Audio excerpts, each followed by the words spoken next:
का मौका मौका। नमस्कार दोस्तों, आपके अपने YouTube चैनल SSK एजुकेशन पर स्वागत है। दोस्तों, जैसा कि आपके स्क्रीन पर दिख रहा है, आज हम बहुत ही प्रसन्नचित है। अभी एक खुशी खत्म ही नहीं हुई थी कि तब तक उत्तर प्रदेश सरकार के द्वारा एक दूसरी खुशी आ गई है यहाँ उत्तर प्रदेश युवाओं के द्वारा। तो दोस्तों, उत्तर प्रदेश पुलिस भर्ती 2022 जो Uttar Pradesh police recruitment UPPRPB के द्वारा जारी किया गया है, यानी Uttar Pradesh police radio cadre assistant operator recruitment 2022 निकाला गया है, जिसमें टोटल पदों की संख्या 1374 होगी। दोस्तों, टोटल पद कितने होंगे? इसमें 1374 पोस्ट होंगे और इन 1374 पदों के लिए आपकी एलिजिबिलिटी क्या होगी? दोस्तों, आज हम इस वीडियो में एलिजिबिलिटी क्राइटेरिया के बारे में बात करेंगे और सिलेबस की बात करेंगे। सिलेबस की बहुत ही विस्तृत रूप से सिलेबस की जानकारी देंगे। दोस्तों, कौन कौन से चैप्टर से, कौन कौन से टॉपिक से प्रश्न बनने वाले हैं इस उत्तर प्रदेश पुलिस के एग्जाम में। तो दोस्तों, 1374 पोस्ट है। जो कौन कौन से लोग ऐसे हैं जो फॉर्म भर सकते हैं? दोस्तों, तो जो लोग इंटरमीडिएट किए हैं फिजिक्स और मैथ से, यानी जो फिजिक्स और मैथ से इंटरमीडिएट पढ़े हैं, उनके लिए एक सुनहरा अवसर है जो उत्तर प्रदेश पुलिस के द्वारा, उत्तर प्रदेश सरकार के द्वारा, उत्तर प्रदेश पुलिस के द्वारा ये भर्ती निकाली गई है। दोस्तों, अगर हम बात करें इंपॉर्टेंट डेट्स की, तो कौन कौन से ऐसे इंपॉर्टेंट डेट्स हैं जो आपको जानने जरूरी हैं? तो दोस्तों, जो फॉर्म भरने का डेट होगा वो 20/1/2022 होगा, यानी 20 जनवरी 2022 से फॉर्म भरे जाएंगे। आखिरी डेट 28/2/2022 होगा, यानी 28/2/2022 तक आखिरी डेट होगा और फी भरने की भी तिथि 28/2/2022 की होगी। दोस्तों, अगर हम बात करें एप्लीकेशन फीस की, तो इसमें एप्लीकेशन फी कब कितना होगा? तो एप्लीकेशन फी की बात करें हम, तो जनरल और ओबीसी के लिए 400 रुपये और SC ST के लिए भी 400 रुपये लिए जाएंगे और ऑल कैटेगरी फीमेल के लिए भी 400 रुपये भरे जाएंगे। दोस्तों, अगर हम बात करें पे थ्रू कास्ट ई चालान और डेबिट कार्ड, क्रेडिट कार्ड और नेट बैंकिंग से ये फॉर्म भरे जा सकते हैं। दोस्तों, अगर हम बात करें अपने अगले स्टेप की, तो हमारा अगला अगर कह दे कितने एज लिमिट क्या है इस भर्ती की, इस पुलिस भर्ती की एज लिमिट क्या होगी? दोस्तों, तो 1/7/2022 तक मिनिमम एज 18 साल और मैक्सिमम एज 22 ईयर होना चाहिए, 22 साल होना चाहिए। दोस्तों, अगर हम बात करें अपने अगले स्टेप की, तो हमारा अगला स्टेप है, दोस्तों, अगर हम बात करें फिजिकल में क्या क्या होगा, यानी फिजिकल में कैसे होगा जो उत्तर प्रदेश पुलिस द्वारा इस बार जारी किया गया है। तो जो हाइट है दोस्तों, वो 168 सेंटीमीटर हाइट और चेस्ट 79 से 85 सेंटीमीटर और रनिंग होगी। दोस्तों, मेल के लिए है, ये मेल के लिए है रनिंग 4.8 किलोमीटर 28 मिनट में, यानी 28 मिनट में 4800 मीटर की दौड़ पूरी करनी है। दोस्तों, और ST के लिए 160 सेंटीमीटर हाइट होगी और 77 से 82 सेंटीमीटर चेस्ट होना चाहिए। दोस्तों, अगर हम बात करें फीमेल की, तो फीमेल के लिए जनरल ओबीसी और SC के लिए 152 सेंटीमीटर होना चाहिए और 2.4 किलोमीटर 16 मिनट में रनिंग होना चाहिए। दोस्तों, अगर हम बात करें फीमेल ST की, तो फीमेल ST में 147 सेंटीमीटर हाइट होनी चाहिए। बाकी दौड़ उनके लिए भी सामान्य रहेगा। हम अपने अगले स्टेप की बात करेंगे। दोस्तों, तो अब हम बात करेंगे जो मुख्य रूप से महत्वपूर्ण है इस उत्तर प्रदेश पुलिस के एग्जाम के लिए। तो आइए हम बात करते हैं सिलेबस की। तो सिलेबस में क्या क्या है और कौन कौन से टॉपिक से प्रश्न बनेंगे? दोस्तों, तो चलिए दोस्तों, आइए देखते हैं। सिलेबस की बात करें तो आपके स्क्रीन पर दिखाई दे रहा है, जैसा कि आप बात करेंगे ये सहायक परिचालक ऑनलाइन लिखित परीक्षा का पाठ्यक्रम। दोस्तों, इस बार की जो पुलिस भर्ती की परीक्षा होगी वो ऑनलाइन मोड में होगी। जो अब तक ऑफलाइन में हुआ करता था, अब ये परीक्षा ऑनलाइन में होगी। तो दोस्तों, ऑनलाइन परीक्षा का जो सिलेबस जारी किया गया है, सामान्य हिंदी से 100 अंक आएंगे, विज्ञान और सामान्य ज्ञान से 100 अंक के प्रश्न रहेंगे और संख्यात्मक एवं मानसिक योग्यता परीक्षा से 100 अंक के प्रश्न रहेंगे। मानसिक अभिरुचि परीक्षा, बुद्धि लब्धिक परीक्षा और तार्किक परीक्षा से 100 अंक के प्रश्न रहेंगे। दोस्तों, अगर हम बात करें सामान्य हिंदी के कौन कौन से टॉपिक से प्रश्न बनेंगे, सामान्य हिंदी के कौन कौन से टॉपिक से प्रश्न बनेंगे? दोस्तों, तो सामान्य हिंदी की अगर हम बात करें तो हिंदी और अन्य भारतीय भाषाओं से प्रश्न रहेंगे, हिंदी व्याकरण का मौलिक ज्ञान, हिंदी वर्णमाला, तद्भव, तत्सम, पर्यायवाची, विलोम, अनेकार्थक, वाक्यांशों के स्थान पर एक शब्द,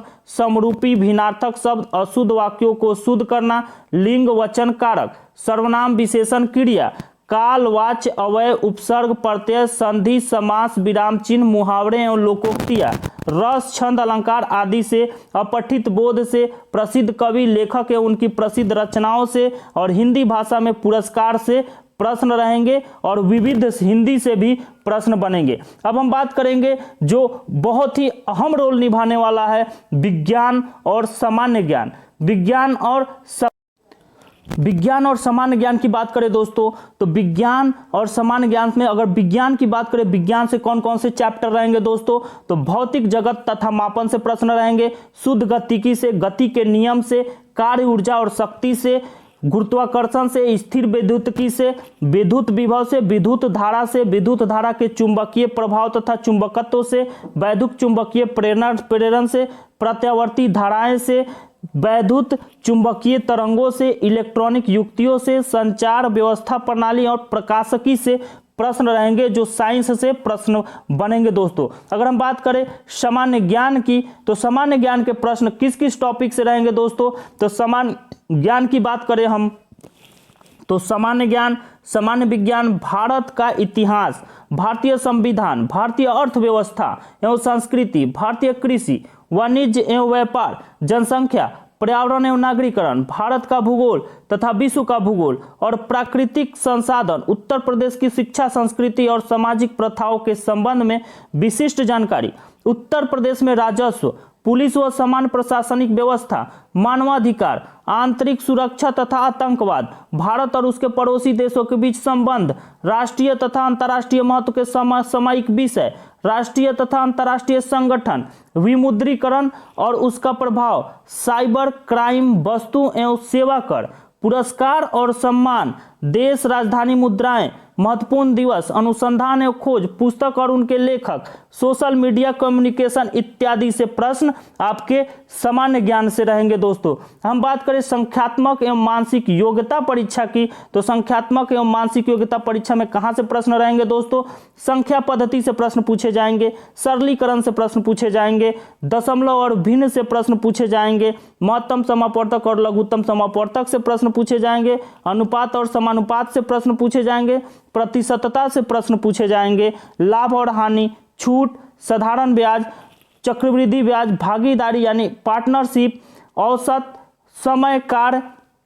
समय कार्य और समय और दूरी से प्रश्न रहेंगे दोस्तों। सारणी और ग्राफ के प्रयोग से भी इसमें प्रश्न रहेंगे दोस्तों। अगर हम बात करें आगे, इसमें मेंसुरेशन, जैसे आपके दिख रहा है स्क्रीन पर, मेंसुरेशन से प्रश्न रहेंगे। मेंसुरेशन के बाद अंक गणितीय गणना व अन्य विश्लेषणात्मक कार्य और विविध मैथ से भी प्रश्न पूछे जाएंगे। अगर हम बात करें मानसिक योग्यता की, तो मानसिक योग्यता में कौन कौन से टॉपिक रहेंगे दोस्तों, तो मानसिक योग्यता परीक्षा में अगर हम बात करें तार्किक आरेख, संकेत संबंध विश्लेषण, प्रत्यक्ष ज्ञान बोध, जैसे वर्ड फॉर्मेशन टेस्ट, फिर लेटर एंड नंबर सीरीज, फिर वर्ड एंड अल्फाबेट एनालॉजी, फिर अगर हम बात करें कॉमन सेंस टेस्ट, फिर कहते डायरेक्शन सेंस टेस्ट, फिर लॉजिकल इंटरप्रेशन ऑफ डाटा, फिर अगर हम बात करें enforcement of argument, determining implied meaning यानी अंतर्निहित भावों का विनिश्चय करना, जो आपके मानसिक योग्यता से प्रश्न रहेंगे। अगर कहते हैं मानसिक अभिरुचि से परीक्षा, बुद्धि लब्धिक परीक्षा और तार्किक परीक्षा में जो IQ टेस्ट होता है, उससे कौन कौन से टॉपिक से प्रश्न बनेंगे दोस्तों, तो अगर हम उससे बात करें कि कौन कौन से टॉपिक से प्रश्न बनेंगे, मानसिक अभिरुचि परीक्षा, निम्नलिखित के प्रति दृष्टिकोण या फिर पब्लिक इंटरेस्ट, जनहित से प्रश्न, लॉ एंड ऑर्डर, कानून एवं शांति व्यवस्था, कॉमन हार्मोनी, सांप्रदायिक सद्भाव, क्राइम कंट्रोल, अपराध नियंत्रण, रूल ऑफ लॉ, विधि का शासन, एबिलिटी ऑफ एडाप्टेबिलिटी, अनुकूलन की क्षमता, प्रोफेशनल इंफॉर्मेशन, बेसिक लॉ, व्यवसायिक सूचना इत्यादि। अगर हम बात करें पुलिस मुद्दे और कानून व्यवस्था, दृढ़ता, अल्पसंख्यकों और अल्प अधिकार वालों के प्रति संवेदनशीलता, लैंगिक संवेदनशीलता इत्यादि से प्रश्न, यानी कि अगर हम बात करें कि जो आपका कुछ ऐसे टॉपिक हैं जो आपके वहां से मिल जाएंगे, जो भारत के IPC CRPC से संबंधित टॉपिक हैं दोस्तों। अगर हम बात करें बुद्धि लब्धिक परीक्षा की, तो बुद्धि लब्धिक परीक्षा में कौन कौन से आएंगे, तो दोस्तों रिलेशनशिप एंड एनालॉजी टेस्ट हो जाता है, spotting out of the dissimilar हो जाता है, सीरीज हो जाता है, सीरीज के बाद डायरेक्शन सेंस टेस्ट हो जाता है, प्रॉब्लम बेस्ड ऑन अल्फाबेट हो जाता है, टाइम सीक्वेंस टेस्ट हो जाता है दोस्तों, वेन डायग्राम से प्रश्न रहेंगे, मैथमेटिकल टेस्ट से रहेंगे दोस्तों, अरेंजिंग इन ऑर्डर क्रम में व्यवस्थित करने से संबंधित प्रश्न पूछे जाएंगे। दोस्तों अगर हम बात करें अपने तार्किक परीक्षा से, तो तार्किक परीक्षा में कौन कौन से टॉपिक से प्रश्न रहेंगे, तो तार्किक परीक्षा की बात करें तो एनालॉजी समरूपता से, समानता से, भिन्नता से यानी डिफरेंसेस से, यानी विजुअलाइजेशन खाली स्थान भरना, प्रॉब्लम सॉल्विंग समस्या को सुलझाना, विश्लेषण निर्णय इत्यादि से प्रश्न बनेंगे। दोस्तों अगर हम बात करें निर्णायक क्षमता, विजुअल मेमोरी, दृश्य स्मृति, विभेदन क्षमता, पर्यवेक्षण, रिलेशनशिप, संदर्भ, अवधारणा, कंसेप्ट, अंकगणितीय तर्क, शब्द और आकृति वर्गीकरण, अंकगणितीय संख्या श्रृंखला और अमूर्त विचारों और प्रतीकों तथा उनके संबंधों से सामंजस्य की क्षमता यानी ability to deal with abstract ideas and symbols and their relationship से संबंधित प्रश्न बनते हैं। तो दोस्तों हम पूरी जो भी उत्तर प्रदेश पुलिस जो भर्ती आई है उसके जितने भी है संपूर्ण जानकारी इस वीडियो में देने का प्रयास करते हैं। यदि वीडियो अच्छा लगे तो लाइक करना, चैनल को सब्सक्राइब जरूर कर देना और दोस्तों में शेयर जरूर कर देना ताकि ये नोटिफिकेशन सबके पास पहुंच जाए। दोस्तों आज के लिए बस इतना ही, फिर मिलते हैं नेक्स्ट वीडियो में, तब तक के लिए धन्यवाद।